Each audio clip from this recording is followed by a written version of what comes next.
इस वीडियो को लाइक करें, हमारे चैनल को सब्सक्राइब कर बेल आइकन जरूर प्रेस करें हमारी न्यू वीडियो सबसे। ભાજપના કર્મચારીઓએ સીસા ગામમાં વોટ માગવા ન આવવાના બેનરો લગાવાયા।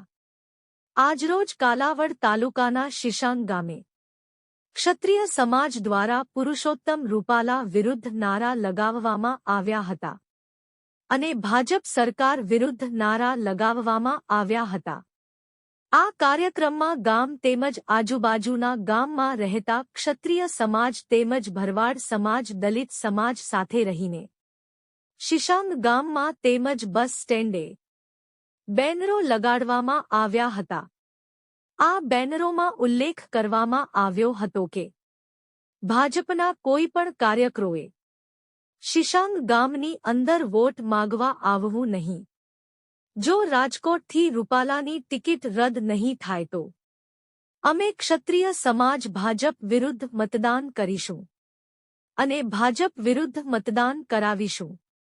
ક્ષત્રિય સમાજ અને અન્ય સમાજ પણ અમારી સાથે છે એ પણ જણાવેલ। તેમજ શિશાંગ ગામની બાજુમાં આવેલ રાજકોટ કાલાવડ રોડ પર રસ્તા રોકો આંદોલન પણ કરેલ તેમજ આગામી સમયમાં પણ જો યોગ્ય જવાબ નહીં આવે તો ફરીથી રસ્તા રોકવાની ચીમકી આપેલી।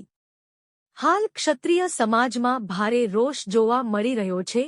રૂપાલા હાય હાય, ભાજપ સરકાર હાય હાયના નારા સાથે શિશાંગ ગામની બજારમાંથી ક્ષત્રિય સમાજ બેનર સાથે રેલી કાઢવામાં આવી હતી, જેમાં આ રેલીમાં બહોળી સંખ્યામાં ક્ષત્રિય સમાજના લોકો એકઠા થયા હતા।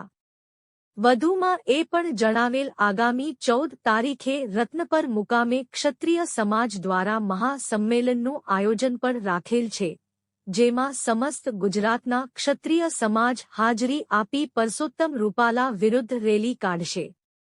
લોકો દ્વારા જાણવા મળતી વિગતો અનુસાર જો રાજકોટથી રૂપાલાની ટિકિટ રદ નહીં થાય તો ફરી રસ્તા રોકો આંદોલન કરવામાં આવશે તેવું લોકો દ્વારા જણાવવામાં આવેલો હતું।